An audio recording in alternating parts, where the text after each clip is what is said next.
14 years old and look at him. Yeah, did he say 300 years? So I measure time. I've I know, it's a good compressed question. and Let me condensed hear. time. I've bent it. There's so much other 6 a.m. insanity. to noon, and I'm not crazy. You're crazy for thinking it takes 24 hours, just like some dude in a cave did 300 years ago. You're right. That completely slipped under my radar the first time because it was sandwiched in between other lunacy. He thinks cavemen. He thinks we were cavemen 300 years ago. Wow, he's gonna be beside himself when that realization sets in. In his years, that's a lot. Oh, that's true, because he operates in like dog years. You're right. I didn't think about that. Dude must think medieval civilization was prehistoric. He probably thinks medieval civilization was like 40 years ago. Bro is the American Doctor Who. Pretty much. What else does he talk about? If you're still operating like a day is 24 hours long, you're cheating yourself. Man, he is really fixated on that. He really likes that.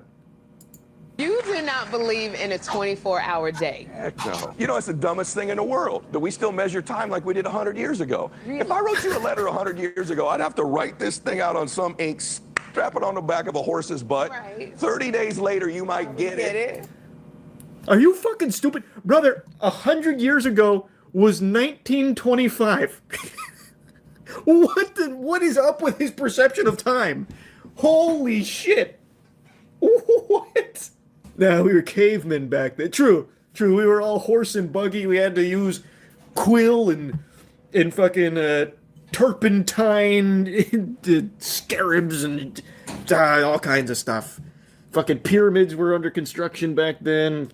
Yeah, it was different. It was real different. Sheepskin for parchment. Write one back. Maybe I get one a month later. Now I can text you in 2 seconds. Yes. Both of those are 24-hour days. That's insane. My days are 6 hours. And some days I just screw off. Some days are Netflix and chill. You do nothing. Okay, so 6 hours. 6 hours from 6 a.m. to noon. That's a day. And in that day, you get the most love, fun, business, money, whatever you want. Who is clapping? How could anyone hear this for even a second and be like, yes, he's speaking it. This is what I've been trying to say. Just because the guy takes a nap at noon? What the fuck, man? That's crazy. That's crazy. So because this guy goes to take a little snooze at noon, like a little baby, a little toddler, and then starts his day when he opens his crusty little eyes and thinks it's a new day, all of a sudden that deserves some uproarious applause from whatever lobotomites are around thinking that somehow that makes sense? He's not even making a good point. It's not like his day is somehow more productive just because he tells himself that a new day has begun after his nap. Like, he's not even expressing anything helpful. This is more like one of the more psychotic ones I've seen. Third day, second day, noon to 6 p.m. Same thing, that's another day. And 6 p.m. to midnight. I'm sleeping in some of those days too. I get 21 days a week. Okay. You stack that up over a year, I'm gonna kick your butt in he's saying the business in same life. You thing. stack that up over a decade, I get a bigger, It's just so weird because it's not like that enables him to do anything else. He gets nothing more. He's not going to kick your butt over X amount of time period because the rest of the world is not operating on his perception of days. So his business, he can't change his business strategy based on what he believes is a different day. I'm going to 21 days from now, we need to hop on a call. But to him, that's only a week. For everyone else, that's almost a month. Like, it doesn't change anything. It's useless. He's actually saying useless gobbledygook. How often have you gotten to the end of the day? Well, which day? One of your days or like a human day? I would show you the view tonight, and sometimes when I put these views up of the places, I feel like I should put a disclaimer at the top that says this came with years and decades of hard times. And if you're going through those hard times right now, just know that I went through decades of them. Setbacks. Yeah, but a decade is only like a year to you. People thinking I was out of my mind to be pursuing 1,000 times better and sweeter than you think it'll be. Stay after it and stay you. God, that was inspiring. Holy fuck. I'm gonna go take a nap and start my next day and then like 30 minutes from now. That's big. That is big. I've heard these words 1,000 times. Yeah, because right now, like, the big thing on YouTube specifically is just like repeating the same cliches, like the self-motivating cliches, just the platitudes. I see that shit everywhere now. People just need to keep hearing these like words of affirmation endlessly and then proceed to do nothing except take a nap at noon maybe. He made a video called How to Manipulate Time to Get More Done. Okay. What's the strategy? And in there, I try to get as much fun, my faith, family stuff, work, etc., as I can in a window like that. And then day 2 goes off, and this little clock goes off in my head about noon every day. It's crazy, but it'll happen for everybody. Like, okay, let me recalibrate. Let me take accountability. Let me assess. And then day 2 starts till 6 p.m. 6 p.m. to midnight's the third day. The more you measure time, right? Most people once a year take inventory of their life. High performers. But like what nothing changes. So you send your kids to school for 8 hours a day, meaning you send your kids to school for 2 days in your time frame. Nothing changes. Literally nothing at all changes. All it is your perception of what your days are. But nothing, literally nothing changes. And he's openly just saying that. He's just like, okay, at noon, I recalibrate. Now I'm in day 2 mode. Great. Very good. Excellent. Basically he's basically invented a schedule. And he thinks he has, like, manipulated time like an X-Men or something. So does he shower every day? No, he only showers on the 3rd day, I think, because the 3rd day falls, like 6 to midnight. So I'm guessing he showers every 3 days. Maybe it's once a month. Really great entrepreneurs once a week. What if it was 3 times in a given 24-hour day, where you're making assessments, adjustments? And by the way, this includes fun, relaxation, and everything. But now I'm getting 21 days a week when the average person I was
Hey, Joe.